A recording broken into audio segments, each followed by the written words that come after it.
Sir, तमाम तर सूरत हालात में देखी नेपाल में जो अब तब्दीली आ रही है, इस चीज़ को आप कैसे देखते हैं? जी, देखें इसमें हमें अभी तो it's too early to arrive any किसी भी कंक्लूजन के ऊपर अराइव करने में।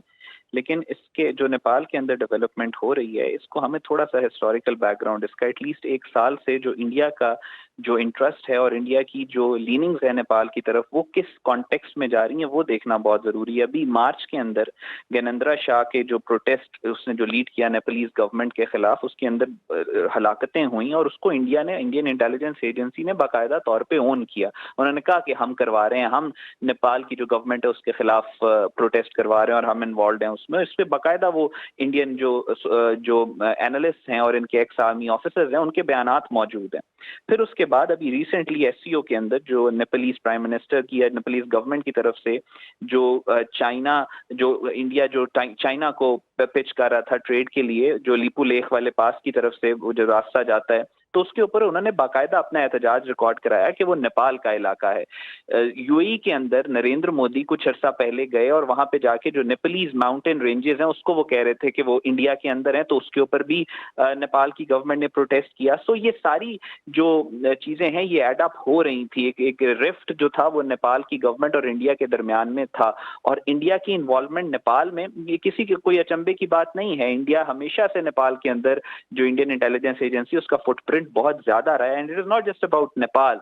पाकिस्तान के अंदर टीटीपी बीएलए, चाइना में तिब्बत का दलाई लामा वाला मामला, भूटान के अंदर जो जो इंडिया की रॉ की इन्वॉल्वमेंट है, जी। म्यांमार के अंदर अभी जुलाई के अंदर इन्होंने ड्रोन स्ट्राइक्स करके वहां पे लोगों को मारा है। मुफ्ती बानी और हसीना वाजिद की सपोर्ट बांग्लादेश में वो करते रहे, श्रीलंका में तामिल टाइगर्स।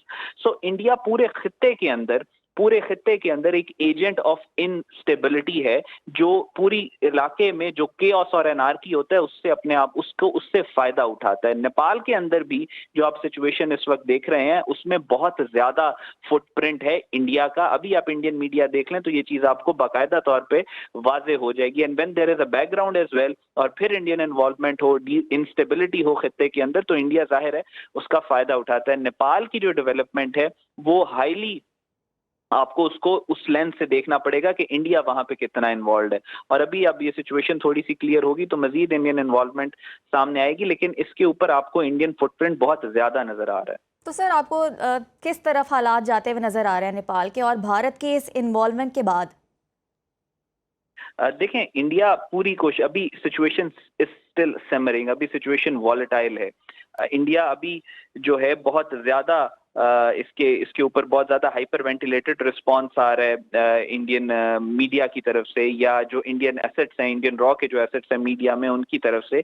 लेकिन आने वाले चंद घंटों में और चंद दिनों के अंदर सिचुएशन वाजे होगी, क्योंकि अभी जो ये जनरेशन जी वाले प्रोटेस्ट हो रहे हैं सारे, जिसमें वो अभी रिपोर्ट्स आ रही हैं कि कुछ आग भी लगाई जा रही है हुकूमती ऑफिस को और वो सारा कुछ, उस सारी सिचुएशन में हुकूमत तो अभी हट गई एग्जैक्टली। है साइड पे। लेकिन अब बात ये है कि जो जनरेशन जी, जो ये जेन जी, ये जो जेड प्रोटेस्ट कर रहे हैं, इनके पास क्या कोई सोल्यूशन है इस हुकूमत को हटा के आगे लेके? अगर नहीं है तो फिर तो इंडिया इसको क्लियरली एक्सप्लॉइट करेगा। और अभी भी ये जो जनरेशन जी वाले प्रोटेस्ट हैं इसमें इंडियन फुटप्रिंट बहुत ज्यादा है। सही। सर, भारत पर इल्ज़ाम है कि वो बालादस्ती कायम रखने के लिए नेपाल में बदअमनी फैला रहा है। इस इल्ज़ाम में आप कितनी हकीकत समझते हैं?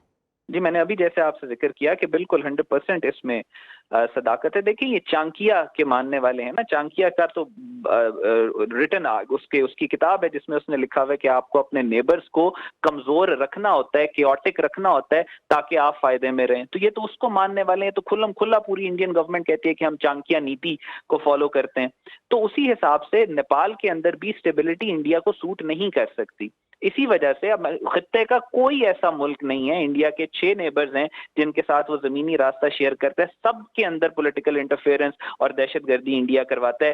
3 नेबर्स हैं जिनके साथ पानी के थ्रू इंडिया कनेक्टेड है, जिसमें मालदीव, श्रीलंका और इंडोनेशिया शामिल है। तीनों के अंदर इंडिया पॉलिटिकली इंटरफेयर करने की कोशिश करता है। इंडिया ये जो इंस्टेबिलिटी, केओस और एनार्की की बेसाखियां हैं खित्ते के अंदर, उसके बगैर इंडिया चल ही नहीं सकता, ऑपरेट ही नहीं कर सकता। बिल्कुल सर। सर, जेनजी की तहरीक से नेपाल में भी अब तब्दीली आने वाली है, ये तीसरा मुल्क है।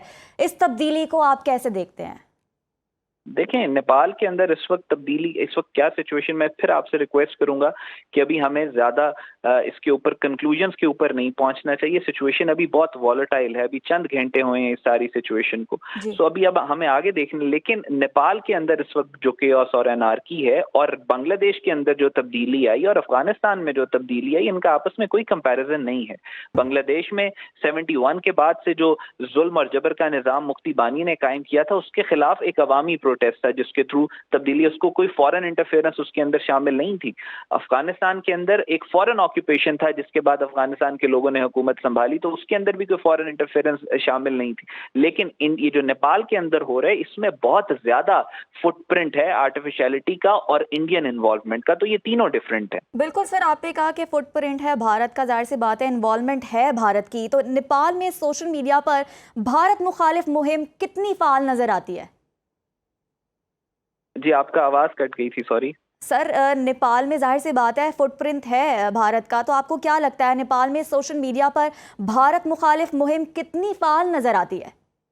जी देखिए, नेपाल के अंदर आप इस वक्त नेपाल का अगर आप पिछले कुछ अरसे से भी ऑब्जर्व करें तो नेपालीज गवर्नमेंट जो इस वक्त जिसको निकाल दिया गया, और उसके बाद जो उनके मीडिया और उनके सोशल मीडिया एक्टिविस्ट थे, पिछले 1-1.5 साल से बहुत ज्यादा रेड फ्लैग्स रेज कर रहे थे इंडियन इन्वॉल्वमेंट का।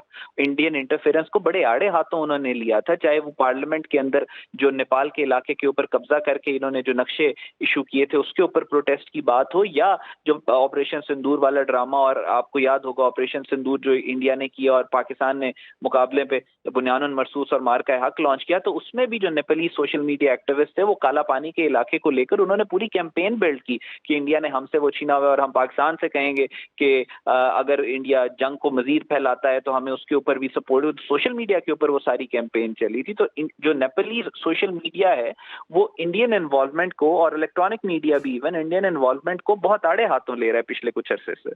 सही सर, आपने इस हवाले से हमें तफसीलन जो है वो अपडेट किया और कर भी रहे हैं। सर, आपसे एक और सवाल जानना चाहूँगी कि भारत नेपाल में बदअमनी फैलाने से कौन से स्ट्रेटेजिक मकासद हासिल कर सकता है और करना चाहता है?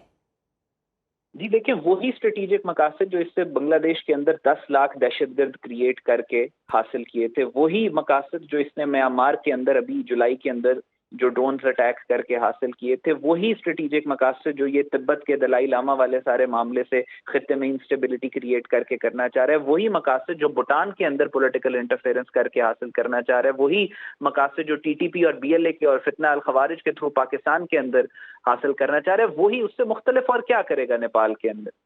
नेपाल के अंदर इनका जो वो जो लिखो ले पास वाला मसला है हिमालय का, नेपाल के बहुत सारे इलाके हैं जी। जिसको इंडिया कहता है कि वो खंड भारत में आते हैं और नेपाल पे हमने कब्जा करना है। अभी जब हम बात कर रहे हैं तो इनके जो रॉ के प्रोपेगेंडा अकाउंट्स हैं जो सोशल मीडिया के ऊपर, वो कैंपेन बाकायदा लॉन्च कर चुके हैं कि नेपाल को इंडिया के साथ अनेक्स कर लेना चाहिए वरना नेपाल का बच नहीं सकता। तो इस तरह की फनेटिक्स जो इस वक्त इंडिया के अंदर इक्तदार में जब बैठे हों तो फिर उनके मकासद यही होते हैं कि हम खत्ते में इंस्टेबिलिटी क्रिएट करके अपना फायदा करें, अपने फाइनेंशियल और पॉलिटिकल बेनिफिट्स के लिए उसका इस्तेमाल करें। तो नेपाल के अंदर भी इंडिया का यही मकसद है। बिल्कुल।